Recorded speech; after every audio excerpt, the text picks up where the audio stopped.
I started with a gnome ornament from Dollar Tree, and I had a couple pieces of scrap fabric, and I was just trying to decide which one would look better, the orange and black or the neutral gray. And then I just went ahead and decided to do the orange and black and add a few leaves to the top to really give him a woodland vibe.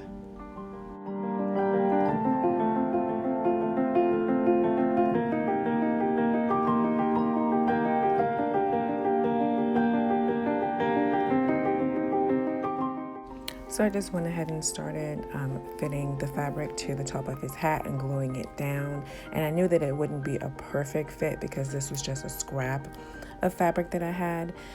And I knew that the leaves, I wanted them to either go across his hat or be on the side. So having a little gap on the side was fine because I knew the leaves would cover it.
And then I just went ahead and started attaching my leaves and trying to figure out if I wanted to add a red leaf or another burnt orange leaf. And I just decided to add 2 orange leaves since his hat fabric had orange in it. And I think that gives a nice autumn, fall, woodsy type vibe. And I really like the way this little guy looks.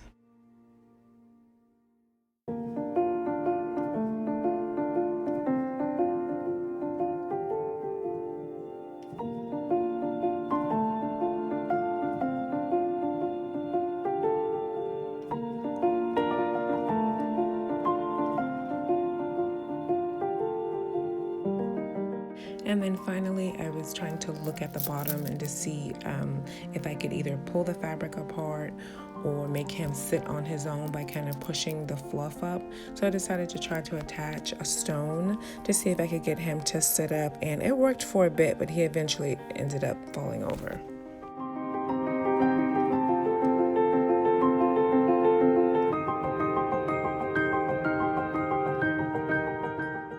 I don't have the recordings for the first portion of the second DIY, but I took 12 tumbling tower blocks and turned them vertically, and then added 2 pieces to the top to make a mini cutting board riser. And then for the second one, I took 18 and had them going horizontally. So I had more of a rectangular cutting board, and then added 2 blocks to the top for the handle.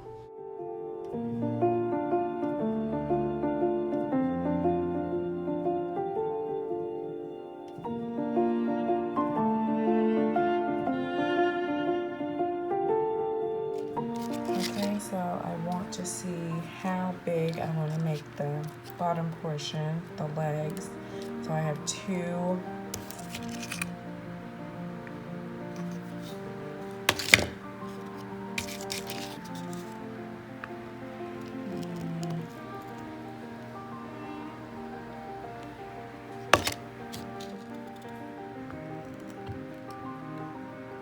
I think I'm going to make the legs 3 blocks high. So I'll just go ahead and glue 3 blocks, 4 sets of 3 blocks, and set them aside to dry.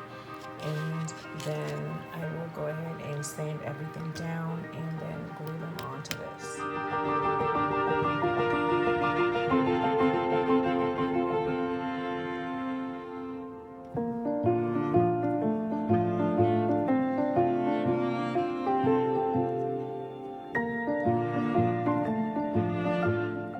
Once I finished my hand sanding, I moved on to my rotary tool to give a more rounded effect.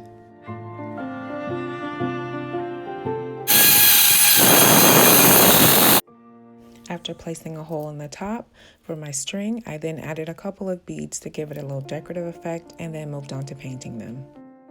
Once everything was dry, I moved on to using brown oxide apple barrel paint mixed with some water to give the effect of a stain.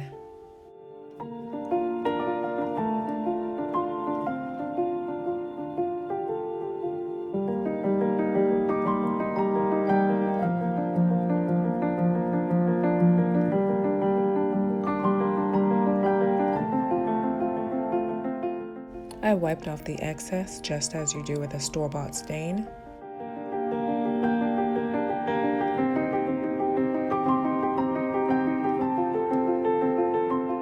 Added a little more of the direct color to the painted beads.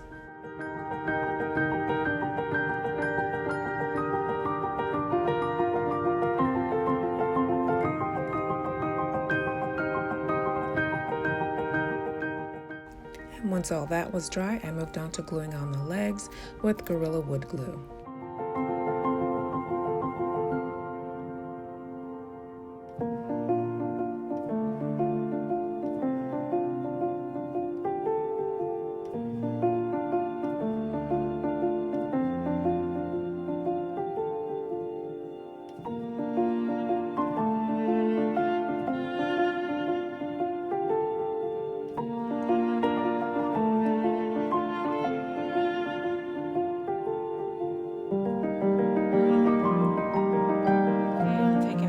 Of these decorative filler pumpkins, and I want to try to get as much of this glitter off as possible because I want to paint it with a lavender sachet matte apple barrel acrylic.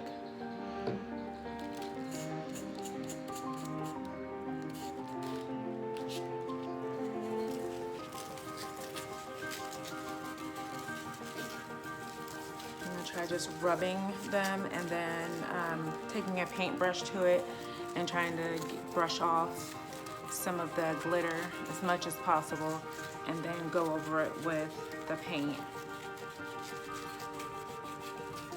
Usually Dollar Tree glitter comes off pretty easily. The fallout is huge, like oh my gosh, look at all that glitter that's come off. But there's still a lot on here. So I'll go ahead and get the paintbrush and try to brush off even more.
With the small pumpkins drying, I'm going to use these small Dollar Tree beads to make a garland. I'm going to pull these pink ones out and I want to spray paint them white to use with the unpainted pumpkins, and then the purple ones I'm going to use with the lavender pumpkins that I just painted.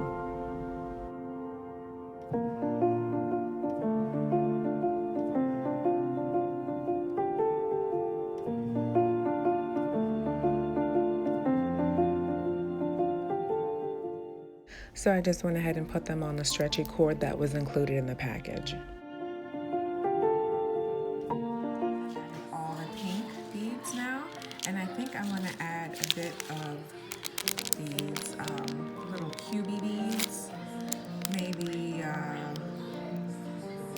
6 of these and put them in intervals after everything is painted.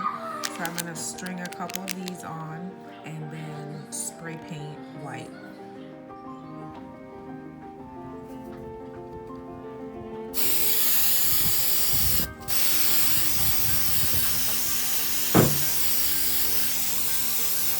This paint bleeds through. I moved it around and sprayed another coat, and the pink just bleeds through the white. So I'll wait and do another coat, and that'll be it.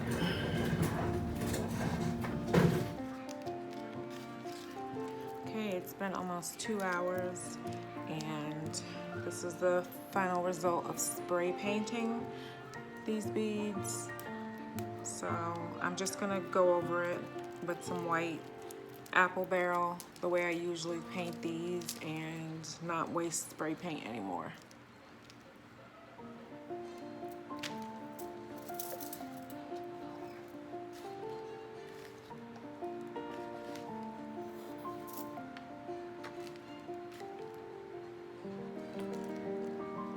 If I ever want a swirly color mix, then I'll try the spray paint, but I just wanted some white beads.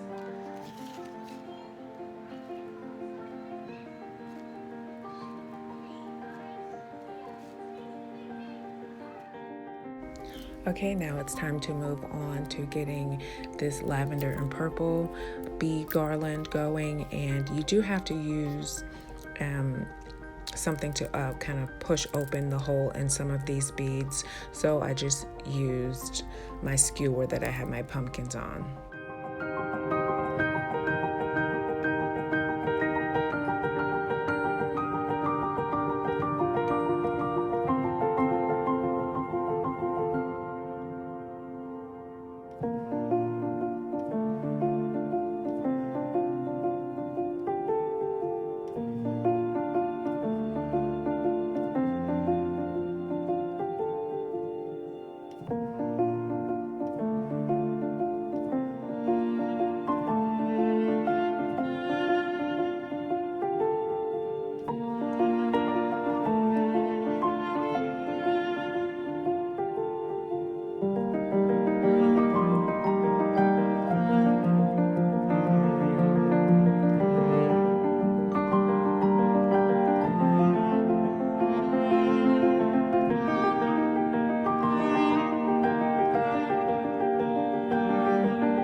The same pattern, the second section of 6, I'll add another one of these styrofoam pumpkins. And it's all finished, and I really love this color combination.